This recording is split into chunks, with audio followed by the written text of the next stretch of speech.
And I'm going to tell you something.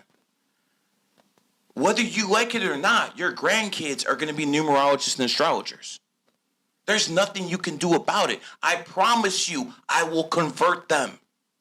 I've planted the seeds. Nigga not playing.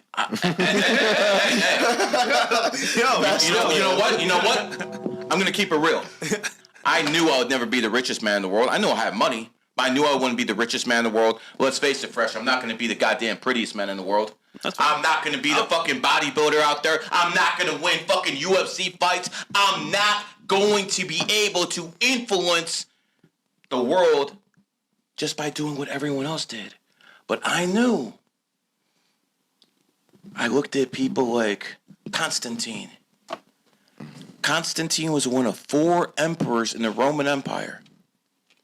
He had by far the weakest army, by far the least amount of money. And one by one, he took all the other emperors out. You know why? You know why he did that? Because he had devoted followers. He was the one who implemented Christianity into Rome. He was the first Christian empire. The first one. Because he got them on their side in the age of Pisces with religion. Makes perfect sense. That's why the pipe wears a fish hat. Now we're in the age of Aquarius. People want real knowledge, not fairy tales.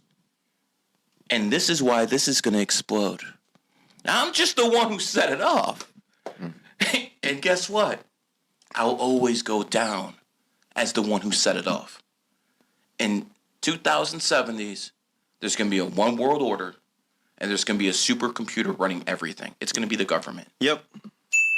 And when that happens, it's going to be basing things on numerology and astrology, because that is how this matrix works. Let this clip be played in 30, 40 years. I might not be around, but you'll see I'm right. And guess what? If I have steered humanity in a way, then I'm right up there with Julius Caesar, Genghis Khan.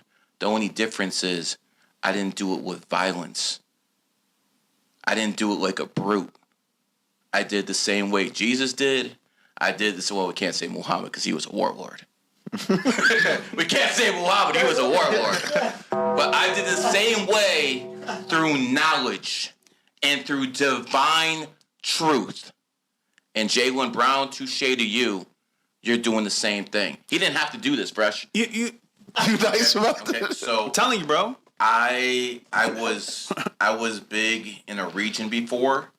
I was big in Cleveland, Ohio, and the surrounding area, but the internet didn't know who the fuck I was. Okay, I used to go on Glenn Beck, Michael Savage, all that shit, but I was relatively unknown. At that point, I still could have did it behind the scenes and made sure I didn't wake everyone up.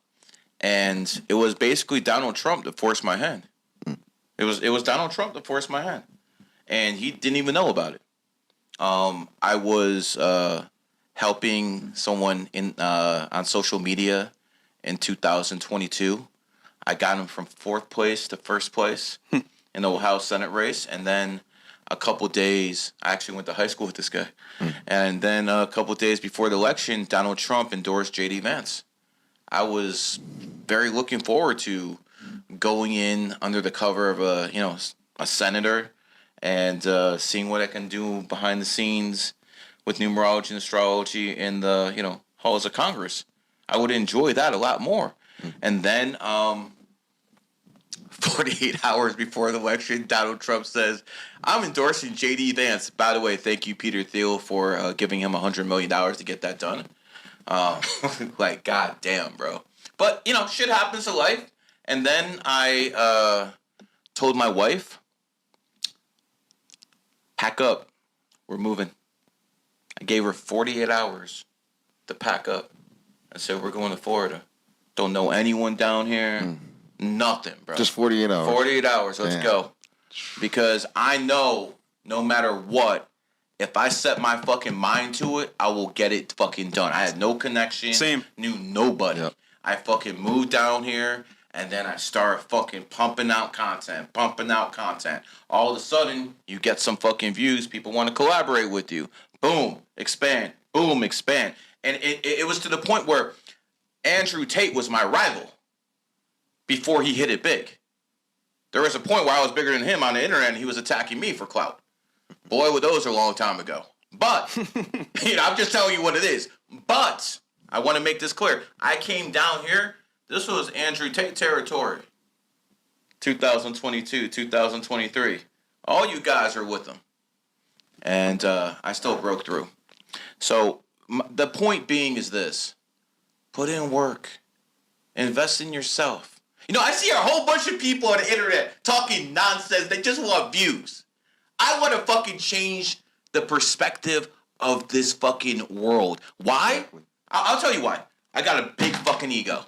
I want to go to that man upstairs and say, yo, I did what no one else could do. Put me in the same corner as this. That is important to me because I have an ego. But it's genuine because this would benefit humanity. And you need a motherfucker with ego to actually want to get that done. Why else would I do this? Yeah. Like, I have plenty of money. Why else? Like, you think I can't just sit on a couch sheet and make money all day?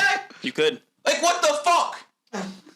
I want to shove this down people's throats because, all due respect, I know you're Christians, but I see that fucking being taught everywhere. I see that fucking cancer of Islam. And what I mean cancer of Islam is Islam beautiful in the Middle East. Keep it there. Keep it there.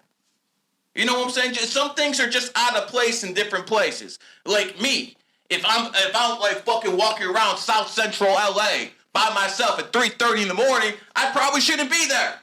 Same thing with Islam in America. It is incompatible with the Constitution.